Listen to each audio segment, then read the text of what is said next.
أعوذ بالله من الشيطان الرجيم بسم الله الرحمن الرحيم الطلاق مرتان فإمساك بمعروف أو تسريح بإحسان ولا يحل لكم أن تأخذوا مما آتيتموهن شيئا إلا أن يخافا ألا يقيما حدود الله فإن خفتم ألا يقيما حدود الله فلا جناح عليهما فيما افتدت به تلك حدود الله فلا تعتدوها ومن يتعد حدود الله فأولئك هم الظالمون وقال تعالى وسارعوا إلى مغفرة من ربكم وجنة عرضها السماوات والأرض أعدت للمتقين الذين ينفقون في السراء والضراء والكاظمين الغيظ والعافين عن الناس والله يحب المحسنين صدق الله العظيم.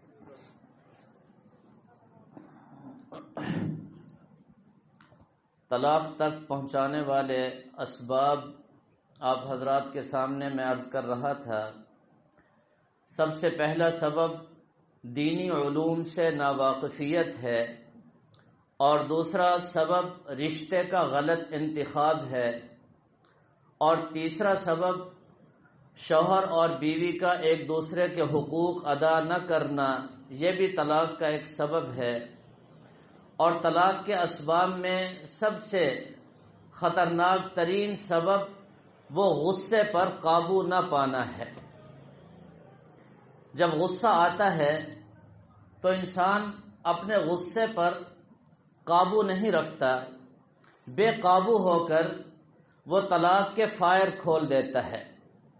پھر اس کو یہ خیال نہیں ہوتا طلاق دینے کا سنت طریقہ کیا ہے، طلاق کس طرح دینی چاہیے، طلاق کے احکام اور اصول کیا ہیں. رحمت عالم صلی اللہ تعالی علیہ وسلم نے طلاق کے بارے میں ایک مسلمان کو کیا ہدایات دی ہیں. ان سب چیزوں سے مستغنی ہو کر، لاپرواہ ہو کر وہ طلاق کے کلمات زبان سے استعمال کرتا ہے اور جو اس کے دل میں آتا ہے وہ کہہ گزرتا ہے. یہ ایک انتہائی خطرناک ترین حالت ہوتی ہے. غصے کے متعلق بنیادی چیزیں اور بنیادی باتیں میں گزشتہ درس میں عرض کر چکا ہوں، اور یہ بات بھی کہ جب انسان کو غصہ آ جائے تو اس کو کیا کرنا چاہیے.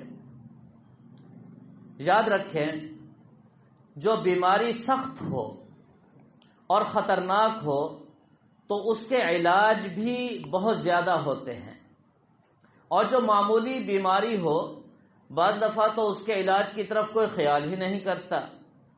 اگر خیال کرے بھی تو اس کا علاج اور اس کی ادویات معمولی درجے کی ہوتی ہیں اور ایک آدھ ہوتی ہے. شریعت مطہرہ میں جو سخت ترین بیماریاں ہیں روحانی اعتبار سے، ان بیماریوں میں سب سے مہلک ترین بیماری اور خطرناک ترین بیماری وہ غضب اور غصے کی ہے. چنانچہ اس کے علاج بھی رحمت عالم صلی اللہ تعالی علیہ وسلم نے خود ارشاد فرمائے، اور ایک نوعیت کے نہیں کئی قسم کے علاج آپ نے ارشاد فرمائے. وہ علاج کیا ہیں اس کی تفصیل عرض کرنے سے پہلے جو سلسلہ میں نے گزشتہ درس میں شروع کیا تھا، اگر انسان اپنے غصے پر قابو پا لے تو اس کو کیا نعمتیں ملتی ہیں اور اللہ تعالیٰ کی طرف سے کیا انعامات کی اس کو بشارتیں دی جاتی ہیں۔ پچھلے درس میں آپ یہ بات سمجھ چکے ہیں، اللہ تعالیٰ فرماتے ہیں وَالْكَاظِمِينَ الْغَيْظَ، جو اپنے غصے کو پی لیتے ہیں۔ ایسے لوگوں کے بارے میں فرمایا کہ ہم نے ان کے لیے جنت کو تیار کر رکھا ہے، ان کا جو بدلہ ہے اور جو انعام ہے فرمایا وہ جنت ہے، اعدت للمتقین۔ اور یہ متقین کی خاص صفت ہے، جب ان کو غصہ آتا ہے تو وہ اپنے غصے کے مقتضا پر عمل نہیں کرتے بلکہ سوچ سمجھ کر رحمت عالم صلی اللہ تعالی علیہ وسلم کے حکم کے مطابق اور شریعت کے مطابق اپنے غصے کا استعمال کرتے ہیں۔ اسی سلسلے کی ایک دوسری فضیلت، جناب رسول اللہ صلی اللہ تعالی علیہ وسلم ارشاد فرماتے ہیں من کظم غیظا، توجہ چاہیے، فرمایا جو شخص اپنے غصے کو پی لے وَهُوَ يَقْدِرُ عَلَىٰ إِنْفَاذِهِ، اور وہ اپنے غصے پر عمل کرنے کی پوری قدرت بھی رکھتا ہے، اپنے غصے کو نافذ کرنے کی پوری قدرت اس کو حاصل ہے۔ وَهُوَ يَقْدِرُ عَلَىٰ إِنْفَاذِهِ، فرمایا مَلَأَ اللہ تبارک و تعالی بھر دیں گے فی قلبہ، اس کے دل میں، امنن و ایمانن، دو انعام فرمایا کہ اس کو اللہ تعالیٰ عطا فرمائیں گے، اس کے پورے دل کو اللہ تعالیٰ امن و سلامتی سے، سکون سے، راحت سے بھر دیں گے۔ اور دوسری نعمت اور انعام فرمایا کہ ایمانن، اللہ تعالیٰ اس کے دل کو ایمان سے بھر دیں گے۔ اب یہ کتنا بڑے انعامات ہیں، امن و سلامتی کے لیے، سکون کے لیے، راحت کے لیے انسان مارا پھرتا ہے، مجھے سکون مل جائے، کہیں سے قرار مل جائے، راتوں کو نیند نہیں آتی، گولیاں کھا کر کے سوتا ہے۔ اسی سکون کے لیے، چین کے لیے، راحت کے لیے انسان دھکے کھاتا ہے۔ رحمت عالم صلی اللہ علیہ وسلم نے کتنا آسان نسخہ ارشاد فرما دیا، فرمایا جب غصہ آئے، قدرت بھی ہو، آپ اس کو نافذ بھی کر سکتے ہیں، لیکن تھوڑی دیر کے لیے اپنے آپ کو روک لیں۔ من کظم غیظا، فرمایا اپنے غصے کو پی لیں، اس پر عمل نہ کریں۔ سب سے بڑا انعام دنیا میں فرمایا مالا اللہ تعالیٰ بھر دیں گے دل کو امن و سلامتی سے، امن کی نعمت مل جائے گی، سکون کی نعمت مل جائے گی۔ وہ ایمانن، اور ایمان، دیکھیں ایمان کی حفاظت بہت مشکل ہے اس فتنے کے دور میں، بہت مشکل ہے ایمان کی حفاظت۔ اور ہمارا دل ایسا ہو جائے کہ خود رحمت عالم صلی اللہ علیہ وسلم گواہی دیں کہ یہ دل ایمان سے بھرا ہوا ہے، اس سے بڑھ کر اور کیا چاہیے۔ اور پھر خود پروردگار عالم جو انسان کو ساری نعمتیں عطا کرنے والے، ایک اللہ والے نے بڑی عجیب بات کی، اے اللہ میرے لیے گناہ سے بچنا بہت مشکل، میں تو کمزور ہوں نا، لیکن تیرے لیے بچانا بہت آسان، اگر تو بچانا چاہے مجھے تو بہت آسان، میں بچنا چاہوں، میرے دائیں بائیں کتنے عوارضات ہیں، اب ایک نفس ہے میرا اور شیطان میرے اوپر مسلط ہے، اگر میں نفس کے حملوں سے بچوں تو شیطان حملہ آور ہو جاتا ہے، اور پھر ان سے بڑھ کر ہمارا ماحول، معاشرہ، آج کل تو اللہ معاف کرے ماں باپ دشمن بن چکے، اولاد کے ماں باپ ایسی دشمنی کرتے انسان سوچ بھی نہیں سکتا۔ آپ ذرا غور تو کریں، ایسا زمانہ اور ایسے وقت سے ہم گزر رہے ہیں، یہ ظاہری آگ جو بڑی خطرناک ہے، اور یہ ظاہری درندہ شیر اور چیتا، آج کے ماں باپ اپنی اولاد کو ان کے قریب تو نہیں جانے دیتے، لیکن ان سے زیادہ خطرناک ترین آگ جہنم کی ہے، اور ان وحشی درندوں سے بڑھ کر یہ مغربی تہذیب ہے، اپنے ہاتھوں سے اپنے بچوں کو اس کے پیش کر رہے ہیں۔ ذرا غور کریں، اگر میں غلط بات کروں تو میری اصلاح فرمائیں، اپنے ہاتھوں سے ماں باپ، کیسی عجیب دشمنی ہے۔ ایسے ماحول میں، ایسے معاشرے میں، ایسے تعلیمی اداروں کو اور ایسے سکولوں کو تلاش کیا جاتا ہے اور پھر زیادہ سے زیادہ فیسیں ادا کی جاتی ہیں، اور ہوتا کیا ہے وہی گندی تہذیب. نہ ایمان ہے، نہ اخلاق ہے، نہ کردار ہے، نہ نماز ہے، نہ روزہ ہے، نہ ذکر ہے، نہ فکر ہے، نہ اللہ کی محبت ہے، نہ پیغمبر کی عظمت ہے وہاں، نہ ختم نبوت کا سبق، کچھ بھی نہیں. بہرحال اللہ تعالیٰ ایمان سے دل کو بھر دیں گے. کتنا بڑی نعمت ہے. اب ذرا غور کیجئے، من کظم غیظا وهو یقدر علی انفاذہ، اگر شوہر کو غصہ آئے بیوی پر، اس کو قدرت ہے اپنے غصے کو پورا کرنے کی، لیکن اس نے اپنے غصے کو پی لیا. استاذ کو غصہ آیا اپنے شاگرد پر، اس نے اپنے غصے کو پی لیا. حاکم اور بادشاہ وقت کو غصہ آیا اپنی رعایا پر، وہ پوری قدرت رکھتا ہے اپنے غصے پر، غصے کے مقتضا پر عمل کر، اس نے عمل نہیں کیا. شوہر جو چاہے کر سکتا ہے، لیکن اس نے اپنے غصے کے مقتضا پر عمل نہیں کیا. اس کے لیے یہ فضیلت ہے، 2 انعام. اور اگر شاگرد کہے جی مجھے غصہ آیا تھا بس میں پی گیا تھا، بیوی کہے جی مجھے بہت غصہ آیا تھا میں نے کچھ بھی نہیں کیا، رعایا کہے جی بادشاہ پر مجھے بہت سخت غصہ آیا لیکن میں نے بادشاہ کو کچھ بھی نہیں کہا. ان کو قدرت ہے، یہ تو بیچارے مجبور ہیں، یہ اپنے غصے پر عمل نہیں کر سکتے مجبوری کی وجہ سے، ان کو قدرت نہیں ہے. فرمایا جس کو قدرت ہو، جو غصے کے مقتضا پر عمل کر سکتا ہے، پھر اللہ کی رضا کے لیے، محض اللہ تعالیٰ کو خوش کرنے کے لیے وہ اپنے غصے کے مقتضا پر عمل نہیں کرتا. استاذ کو غصہ آیا ہوا تھا، اللہ کی رضا کے لیے نہیں مارا، چھوڑ دیا. شوہر کو سخت غصہ آیا ہوا تھا، اللہ تعالیٰ کی رضا کے لیے بیوی کو معاف کر دیا. حاکم وقت کو غصہ آیا ہوا تھا، محض اللہ کی رضا کے لیے، میرے جیسا بندہ ہے، اگر میں اس کی جگہ ہوتا اور یہ میری جگہ ہوتا تو میں کیا چاہتا، جو میں چاہتا یہ بھی وہی چاہ رہا ہوگا، لہذا میں اس کو معاف کر دوں. اللہ کی رضا کے لیے معاف کر دیا. فرمایا 2 انعامات سے اللہ تعالیٰ نوازیں گے، امن سے بھی، سلامتی اور سکون، اور دوسرے ایمان کی نعمت بھی اللہ تعالیٰ عطا فرمائیں گے. یہ پہلا انعام ہے. نمبر 2، دوسری حدیث میں آتا ہے، جناب رسول اللہ صلی اللہ تعالی علیہ وسلم ارشاد فرماتے ہیں، من کظم غیظا وهو یقدر علی انفاذہ، اپنے غصے کو پی گیا حالانکہ وہ اپنے غصے کے مقتضا پر عمل کر سکتا تھا. فرمایا کل قیامت کے دن اللہ تعالیٰ اس کو فرمائیں گے، یہ موٹی موٹی آنکھوں والی خوبصورت حوریں تمہارے سامنے ہیں، ان میں سے جس کو چاہو لے لو، یہ بدلہ ہے اس کا، دنیا میں جب تم پر غصہ غالب آیا تھا تو تم نے میرے لیے غصے کو چھوڑ دیا تھا. یہ دوسرا انعام ہے اور بہت بڑا انعام ہے. جس کو حور اللہ تعالیٰ پیش کر دیں گے، اس کا مطلب ہے اللہ تعالیٰ اس سے راضی ہو چکے، اس کو جنت مل گئی، اس کو اللہ تعالیٰ کی رضا مل گئی.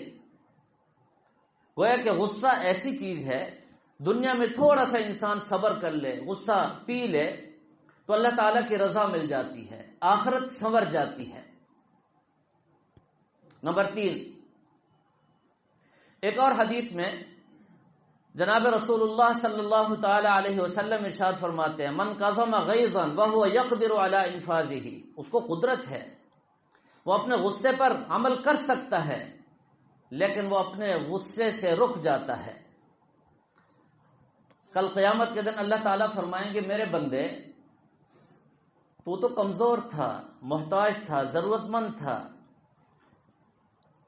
اور تو نے اپنی ضرورتوں کو دبا کر، جب تجھے غصہ آیا تو نے اپنے غصے کو روک لیا.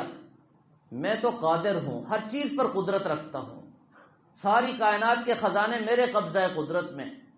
جب تو میرا بندہ ہو کر، عاجز اور کمزور ہو کر تو غصے سے رک گیا تھا، تو آج میں اعلان کرتا ہوں میں تجھے عذاب دینے سے اپنے آپ کو روک رہا ہوں، میں بھی رک گیا، اب میں تجھے عذاب نہیں دوں گا. اس نے اپنے غصے کو روکا اور اللہ نے اپنے عذاب کو روک لیا. اس سے کتنا سستا سودا ہے. اگر آخرت کی تجارت پیش نظر ہو، ہم تو دنیا کے تاجر ہیں نا، ہمیں دنیا کی تجارت اور اس کے سارے نفع نظر آتے ہیں، اس کے لیے ہم ہر قسم کی قربانی دیتے ہیں، اور جو آخرت کے تاجر ہیں ان کے لیے تجارت کا بڑا سنہری موقع ہے۔ کیا خیال ہے جی؟ اللہ کرے ہم سب آخرت کے تاجر بن جائیں۔ فرمایا جو دنیا میں غصہ آیا ہے اور وہ اس کے مقتضا پر عمل بھی کر سکتا ہے، لیکن محض اللہ کی رضا کے لیے اس نے اپنے غصے کو روک لیا، کل قیامت کے دن اس سے اللہ تعالیٰ اپنے عذاب کو روک لیں گے۔ اور اس سے بھی بڑھ کر ایک اور انعام جو رحمت عالم صلی اللہ تعالی علیہ وسلم نے ارشاد فرمایا، کل قیامت کے دن اولین و آخرین سب جمع ہوں گے، تمام انبیاء موجود ہوں گے، بڑے بڑے صلحاء اتقیاء، ساری کائنات کے لوگ موجود ہوں گے۔ اللہ تبارک و تعالی اعلان فرمائیں گے میرے ذمے جس جس کا حق ہے وہ کھڑا ہو جائے۔ حدیث میں آتا ہے اللہ تعالیٰ فرمائیں گے میرے ذمے میں نے جس جس کا حق دینا ہے نا وہ مجھ سے حق لینے کے لیے کھڑا ہو جائے۔ سارے حیران ہو جائیں گے، اللہ تعالیٰ سے حق کون لینے والا؟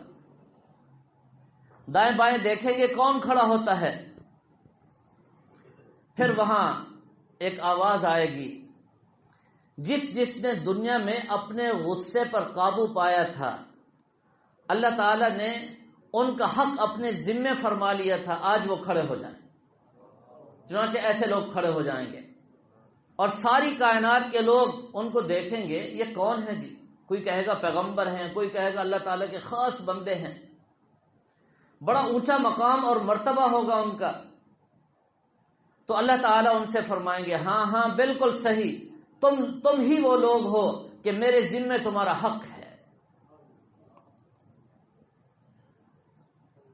کتنا بڑی نعمت ہے، لیکن ہر ایک کے لیے نہیں۔ جس کو اپنے غصے پر عمل کرنے کی پوری قدرت ہو، حاکمیت ہو، اس کو وہ کر سکتا ہے، پھر وہ اللہ کی رضا کے لیے غصے کو چھوڑ دے۔ تو اللہ تعالیٰ کے ذمہ اس کا یہ حق ہے کہ کل قیامت کے دن اللہ تعالیٰ اس کی عزت افزائی بھی فرمائیں گے، اس کو بہت بڑا مقام اور مرتبہ بھی عطا فرمائیں گے، اور پھر اللہ تعالیٰ اس کو جنت بھی عطا فرمائیں گے۔ یہ اللہ تعالیٰ کا عظیم احسان ہوگا۔ اب غصہ پی جانے کی دو مثالیں عرض کرتا ہوں، اختصار کے ساتھ صرف دو مثالیں۔ ایک بہت بڑے اللہ والے گزرے ہیں، شیخ ابو الحسن خرقانی رحمہ اللہ تعالی، مشہور بزرگ ہیں۔ خراسان سے ایک صاحب چلے 1000 میل کا سفر کر کے شیخ ابو الحسن کے ہاتھ پر بیعت ہونے کے لیے، اپنی اصلاح کے لیے۔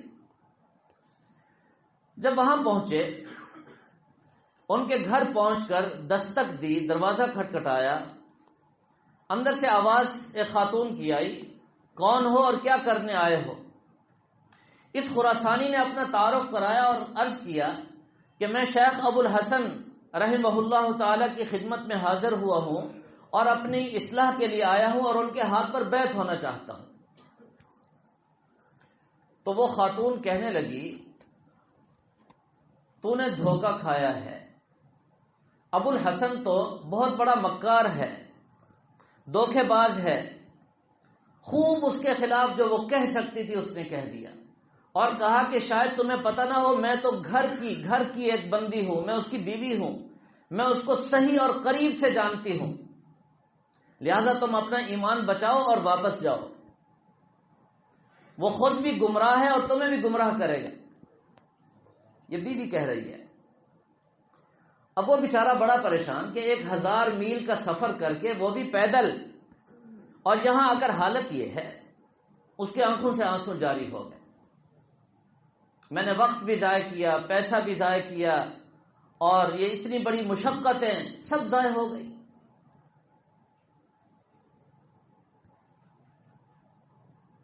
جب وہ باہر آنسو بہا رہا تھا، ایک صاحب ملے، پوچھا خیر تو ہے؟ تو اس نے اپنے دل کا حال سنا دیا، میں ایسے ایسے خراسان سے آیا اور یہاں آ کر یہ سارا کچھ ہوا۔ تو اس نے کہا اللہ کے بندے تو پریشان نہ ہو، یہ راستہ ہے جنگل کی طرف جاتا ہے، یہاں سے ابو الحسن لکڑیاں چن کر آ رہے ہوں گے، اب ان سے ملاقات تو کرو، ان کی زیارت کرو۔ یہ بیوی ویسے ہی ان کی مخالفت کرتی ہے، گھریلو مسئلہ ہوتا ہے، اب پریشان نہ ہو۔ وہ کہتے ہیں جی مجھے تھوڑی سی تسلی مل گئی، حوصلہ افزائی ہو گئی، میں اس راستے پہ چل پڑا، تھوڑا سا آگے گیا تو میں نے دیکھا کہ ابو الحسن ایک شیر کے اوپر لکڑیاں لادے ہوئے ہیں اور دوسرے شیر کے اوپر خود سوار ہیں، اور ان کے ہاتھ میں زندہ سانپ کا ایک ہنٹر ہے،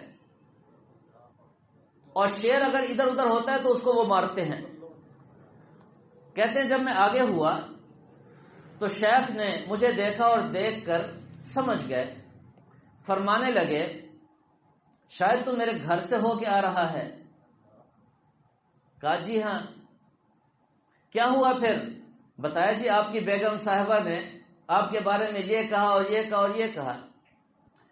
تو فرمایا کوئی بات نہیں، آپ پریشان نہ ہو، آپ دیکھ رہے ہیں یہ شیر جو درندہ ہے کسی کے قابو میں نہیں آتا، یہ میرا غلام بنا ہوا ہے، اور یہ زندہ سانپ سب کا دشمن ہے، لیکن یہ میرا غلام ہے۔ کیوں؟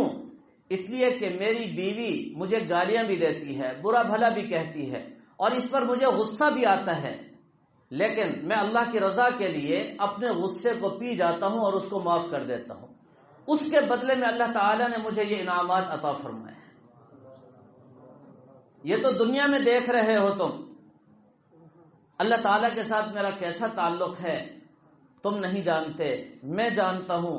چلو میری خانقاہ میں آرام کرو اور اس کے بعد پھر اگلا معاملہ ہوگا۔ وہ حیران ہو گیا۔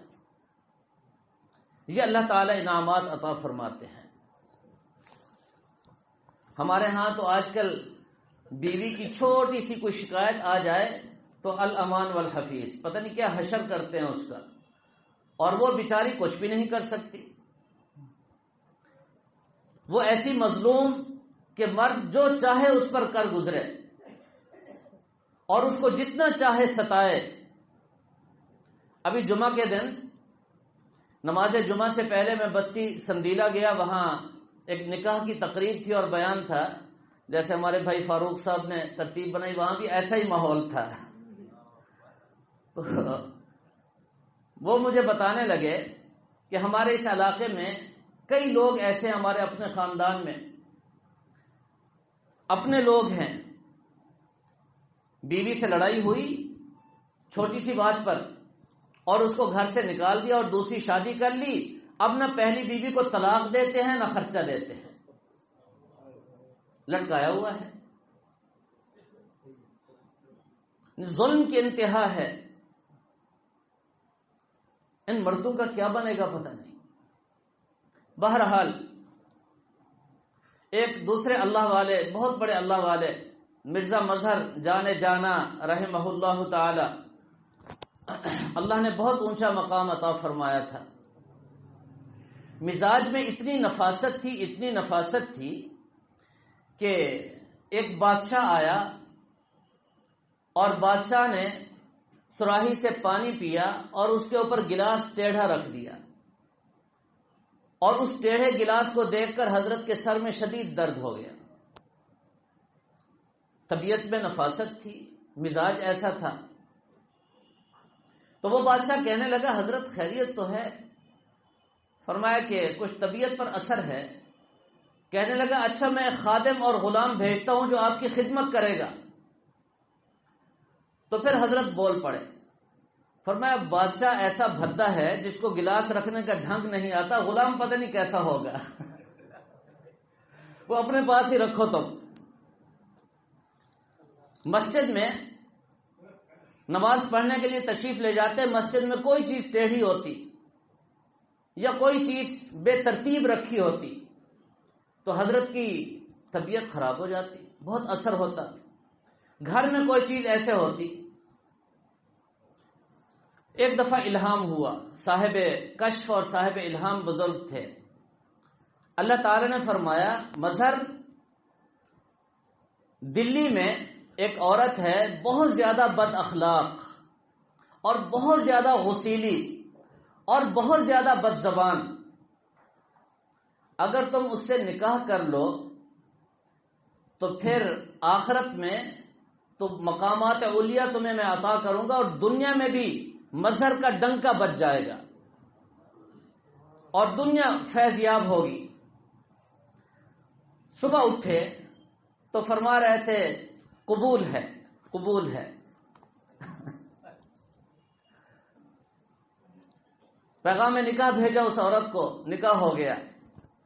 اب ذرا غور کیجئے، بد اخلاق بھی ہے، بد کردار نہیں تھی، اللہ والوں کی بیویاں بد کردار نہیں ہوتی، بد اخلاق تھی، بد زبان تھی اور غسیلی بہت زیادہ تھی۔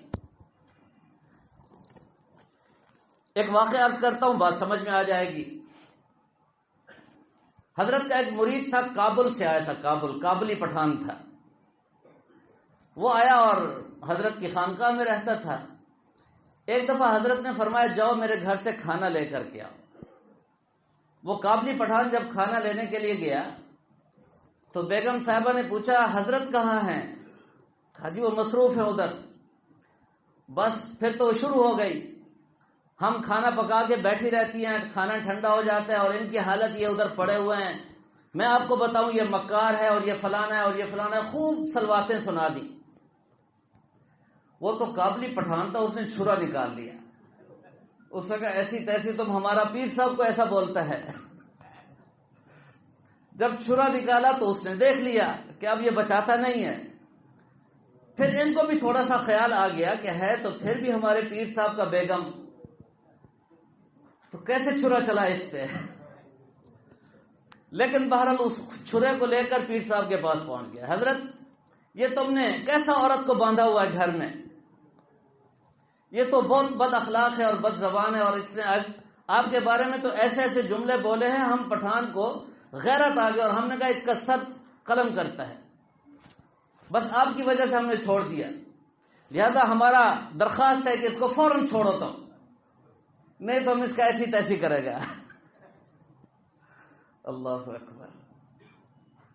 تو حضرت نے بڑے ٹھنڈے مزاج سے اس کو فرمایا بھائی مظہر اس وقت دنیا میں جو کچھ بھی ہے وہ اس کی وجہ سے ہے، مظہر اس کا جو مقام اور مرتبہ اس وقت دنیا میں فرمایا وہ اسی کی وجہ سے ہے، اگر یہ نہ ہوتی تو مظہر یہاں نہ پہنچتا، مظہر کو یہ مرتبہ نہ ملتا کبھی۔ اس سے آپ اندازہ فرمائیں۔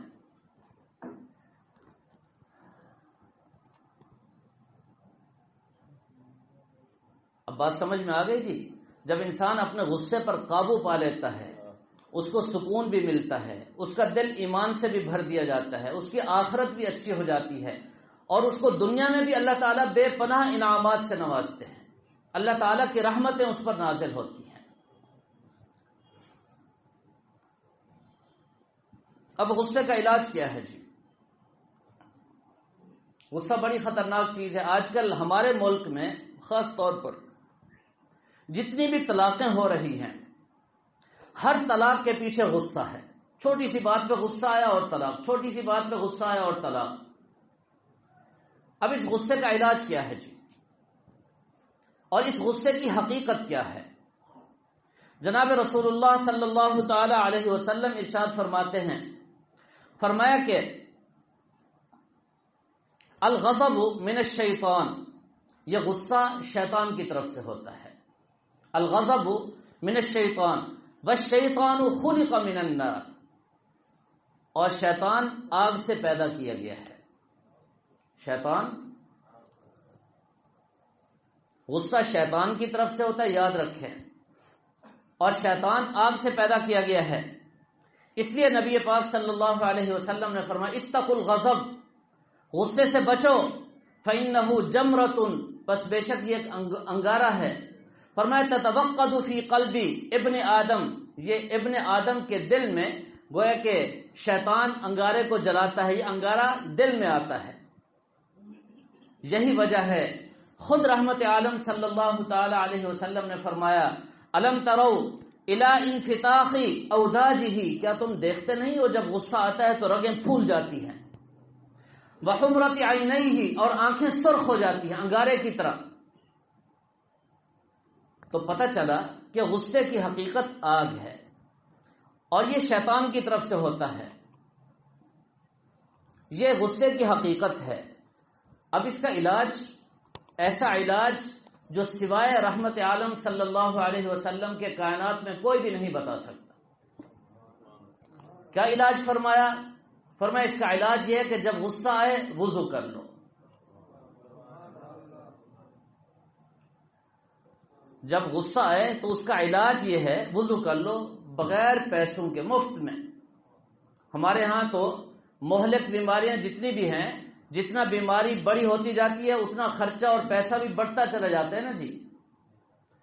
اور روحانی بیماریوں میں سب سے خطرناک ترین بیماری یہ غصہ ہے.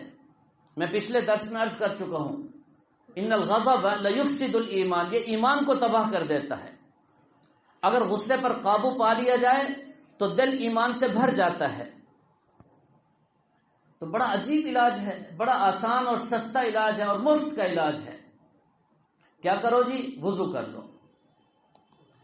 اب غصے پر ذرا غور کریں، اس میں ایک شیطنت ہے. وہ شیطان کے اندر، شیطان کی پیدائش آگ سے ہے نا، وہ آگ اندر آتی ہے شیطنت. اور دوسرا اس پہ شیطان کا خوب اثر ہوتا ہے. دو پہلو ہیں. تو رحمت عالم صلی اللہ علیہ وسلم نے علاج بھی دونوں پہلو سے فرمایا ہے. آپ کو پتا ہے آگ کو بجھانے والی چیز کیا ہے جی؟ پانی. یہ جو شیطنت ہے نا، اس کا علاج تو پانی سے فرما دیا. اب یہ بھی تو ہو سکتا تھا کہ پانی پی لو، اندر پانی جائے گا، غصہ ختم ہو جائے گا. یہ بھی آپ فرما سکتے تھے کہ پانی کے چھینٹے مارو، جس طرح آگ پر پانی ڈالا جاتا ہے.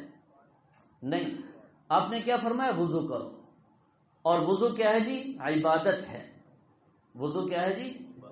عبادت. اور عبادت کا معنی کیا ہے جی؟ تذلل. یاد رکھیں، عبادت کا معنی کیا؟ عاجزی، تواضع، اپنے آپ کو مٹا دینا. اور شیطان کی اصل کیا ہے؟ تکبر، بڑائی. شیطان نے اپنے آپ کو کہا تھا انا خیر، میں بڑی چیز ہوں. تو فرمایا کہ اب شیطان کا تم نے مقابلہ کرنا ہے. وہ آگ سے پیدا ہوا اور اس نے آگ تمہارے اندر ڈالی اور تمہارے اندر غصہ آ گیا. اس کا علاج تو یہ ہے کہ وضو کرو، پانی استعمال کرو. اور پھر شیطان نے تکبر کیا تھا، اس کا علاج یہ ہے کہ تم عاجزی اختیار کر لو، عبادت، بسم اللہ پڑھو اور جناب وضو شروع کر دو. جب وضو تم کرو گے تو وضو ایک عبادت ہے. ہاتھ دھونے پر بھی اجر و ثواب ہے، کلی کرنے پر بھی ثواب ہے، منہ دھونے پر بھی اجر و ثواب ہے. پورا وضو جب آپ نے کر لیا تو آپ نے پوری ایک عبادت ادا کر لی. علاج ہو گیا. کتنا زبردست علاج ہے. اب کر کے دیکھیں.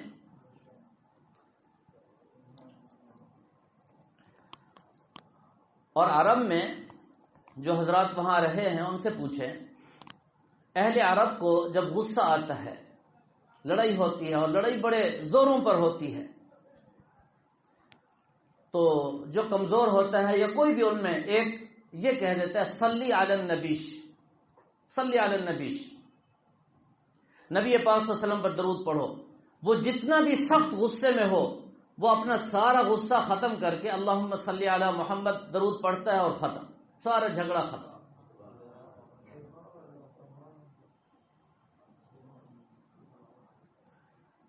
ساری لڑائی ختم. اور ایک علاج رحمت عالم صلی اللہ علیہ وسلم نے فرمایا، جب بھی غصہ آئے تو اعوذ باللہ پڑھ لو، اعوذ باللہ من الشیطان الرجیم. کتنا بہترین نسخہ، آسان. شیطان کی طرف سے نا سب کچھ. ذرا شیطان پر لعنت بھیج دو اور کہہ دو شیطان کو کہ میرا تمہارے ساتھ کوئی تعلق نہیں، میں تو محمد کا امتی ہوں. اسے اپنی برات کا اعلان کر دو اور اس کو بتا دو کہ تمہارا کوئی اثر مجھ پر نہیں چلے گا. اور ایک علاج حسین بزرگ بھی فرما رہے تھے، اپنی حالت کو بدل لو. کھڑے ہو تو بیٹھ جاؤ، بیٹھے ہو تو لیٹ جاؤ. اس میں بھی بڑی حکمت ہے. آپ کھڑے ہیں تو بیٹھ جائیں گے، اور بیٹھے ہوئے ہیں تو فرمایا زمین کے قریب ہو جاؤ. یہ عاجزی ہے. شیطان کے اندر بڑائی تھی. جتنا تم اپنے آپ کو چھوٹا بناؤ گے، عاجزی اختیار کرو گے، شیطان سے دور ہو جاؤ گے.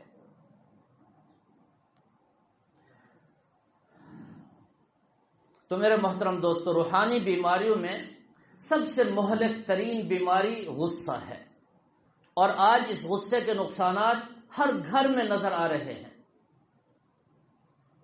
بڑے ہوں یا چھوٹے ہوں، مرد ہوں یا عورتیں ہوں، ہر ایک کو اس غصے کے بارے میں بتانا چاہیے، سمجھانا چاہیے، اس حقیقت سے آگاہ کرنا چاہیے. ہمارے بزرگ حضرت مفتی رشید احمد صاحب رحمہ اللہ تعالی خود کیسٹ بنواتے تھے اور پھر ترغیب دیتے تھے کہ میرا یہ پیغام گھر گھر تک پہنچاؤ. لوگ سنیں گے تو پتہ چلے گا، جب وہ سنیں گے ہی نہیں تو پتہ کیسے چلے گا. دین کی بات آخری انسان تک پہنچاؤ، اور ہر مسلمان کی ذمہ داری ہے. اس لیے جو حضرات بھی آج کل میرے اس بیان کو ریکارڈ کرتے ہیں اور پھر پہنچاتے ہیں، قاری حمزہ صاحب خاص طور پر مدینہ منورہ سے بڑا اہتمام اور اس پر انہوں نے پیسہ خرچ کیا ہوا ہے. اللہ تعالیٰ ان کو اپنی شایان شان جزائے خیر عطا فرمائیں. کتنے لوگ ایسے ہیں دور دور سے وہ رابطہ کرتے ہیں اور بتاتے ہیں کہ الحمدللہ ہمیں فائدہ ہو گیا. تو آپ حضرات سے بھی میری درخواست ہے کہ یہ جو جدید ذریعہ ہے استعمال بھی کر رہے ہیں، اس کو آپ نیکی اور خیر پر استعمال کریں. ہمارے بزرگ کہتے ہیں، ہم کہیں بند کر دو شاید نہ کریں، آپ رخ بدل دو، اس کا غلط کی بجائے صحیح رخ پہ اس کو استعمال کرنا شروع کر دو. اپنے اپنے گروپ بناؤ اور گروپوں میں یہ بیانات بھیجو تاکہ لوگوں کو پتہ چلے یہ غصہ کیسی خطرناک چیز ہے اور اس کے کتنے گھر اجڑ گئے، کتنے گھر اجڑ گئے ہم سب کے سامنے ہیں. اللہ تبارک و تعالی ہم سب کی حفاظت فرمائے، اور اللہ تعالی ہم سب کو یہ جو ناجائز غصہ ہے اور غصے کا غلط استعمال ہے، اللہ تعالی اس سے ہم سب کو پناہ عطا فرمائے. آپ حضرات کے علم میں ہے، کل بروز منگل ہمارے ہاں ختم بخاری شریف کی تقریب ہے. پچھلے درس میں بھی میں نے آپ حضرات کو دعوت دی تھی، آج بھی میں آپ سب حضرات کو خصوصی دعوت دیتا ہوں کہ یہ انتہائی بابرکت تقریب ہے. ختم بخاری شریف کے موقع پر جو بھی دعائیں کی جائیں قبول ہوتی ہیں. اب تمام حضرات، دنیا کے کام تو ختم نہیں ہوتے، خصوصی طور پر وقت نکال کر کل مغرب کی نماز وہاں ادا فرمائیں اور اپنے کاروبار کو صرف اس لیے بند کر دیں، چھوڑ دیں کہ اللہ کے حبیب صلی اللہ علیہ وسلم کی آخری حدیث کا سبق پڑھنے کے لیے طالب علم بن کر ہم وہاں جائیں گے، اور اللہ کرے موت تک ہم طالب علم بن کر رہیں اور طالب علم میں ہمیں موت آ جائے، اور اللہ تعالی ہماری حاضری کو قبول فرما لے.